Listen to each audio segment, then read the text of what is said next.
Motivational कहानियां सुनने के लिए चैनल को सब्सक्राइब जरूर करें। यह कहानी एक छोटे से गांव मोहनपुर की है, जहां पर अधिकांश लोग गरीबी में जीवन बिता रहे हैं। गांव के अधिकतर लोगों के पास जमीनें तो थीं, परंतु पुरानी खेती की विधियों के कारण उन्हें पर्याप्त फसल नहीं मिल पाती थी। गांव के लोग हमेशा अन्य गांवों के सामने खुद को नीचा महसूस करते थे। और इसी गांव में 3 घनिष्ठ मित्र थे, रमेश, सौरभ और मनोज।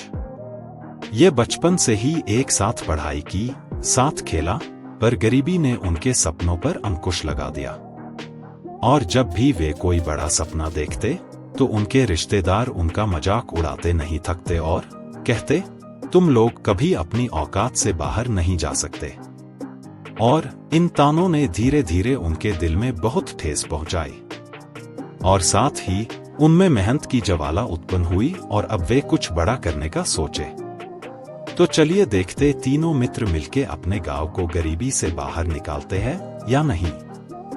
और एक रात तीनों दोस्त गांव के बाग में बैठे हैं, और रमेश ने बोलता है, कब तक हम ऐसे ही रिश्तेदारों के ताने सहते रहेंगे?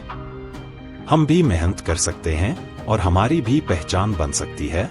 सौरभ और मनोज ने भी रमेश की बात का समर्थन किया, और तभी तीनों ने निर्णय लिया कि वे अपने सपनों को साकार करेंगे और गांव की गरीबी दूर करेंगे।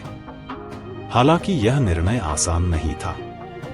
उन्होंने फैसला किया कि पहले वे अपनी सीमित भूमि पर आधुनिक खेती करेंगे। गांव में पहली बार इस तरह की सोच थी और सब इसे असंभव मान रहे थे। लेकिन तीनों दोस्तों ने हिम्मत नहीं हारी। जैसे ही उन्होंने नए तरीके से खेती करना शुरू किया, समस्याएं एक के बाद एक आईं। कभी बारिश न होने से फसलें खराब हो जाती, तो कभी खेतों में कीड़े लग जाते। इस कठिनाई भरे सफर में उनके रिश्तेदारों ने एक बार फिर ताना मारा, देखा, तुम लोग कभी कुछ नहीं कर सकते। मेहनत में भी समझदारी होनी चाहिए। उनके तानों ने दोस्तों को और मजबूत बना दिया। वे और भी ज्यादा मेहनत करने लगे। उन्होंने कर्ज लेकर अच्छे बीज खरीदे और वैज्ञानिक तरीकों का इस्तेमाल किया। उन्होंने मिट्टी की जांच करवाई और उन बीजों को लगाया जो वहां की जलवायु के अनुकूल हों। लगभग 1 साल बाद उनकी मेहनत का फल दिखाई देने लगा। उनकी फसलें अब दूसरों के मुकाबले अधिक मात्रा में और बेहतर गुणवत्ता की थीं।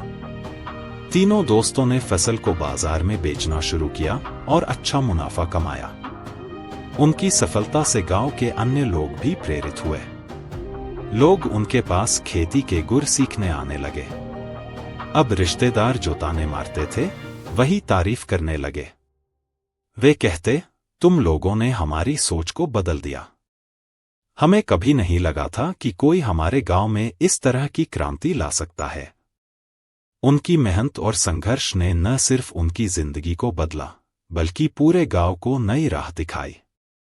गांव में अन्य लोग भी अब उनकी तरह आधुनिक खेती अपनाने लगे।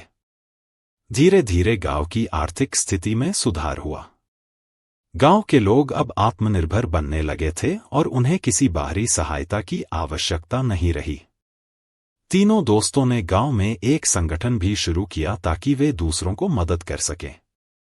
तीनों दोस्तों ने अपने कठिन परिश्रम से जो बदलाव लाए, वह गांव ही नहीं, आसपास के क्षेत्रों में भी चर्चा का विषय बन गया। मीडिया ने उनकी कहानी को कवरेज दिया और सरकार ने भी उनकी इस पहल की सराहना की।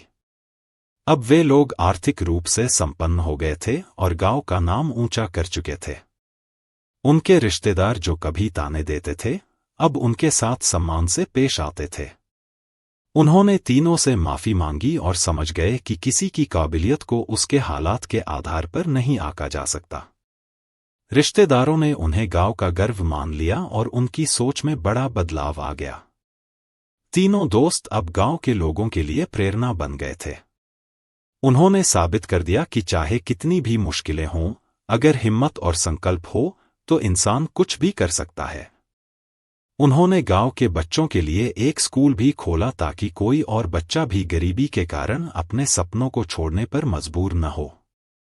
दोस्तों, आप भी ऐसे ही मेहनत करें, क्योंकि ताने मरने वाले की कमी नहीं है।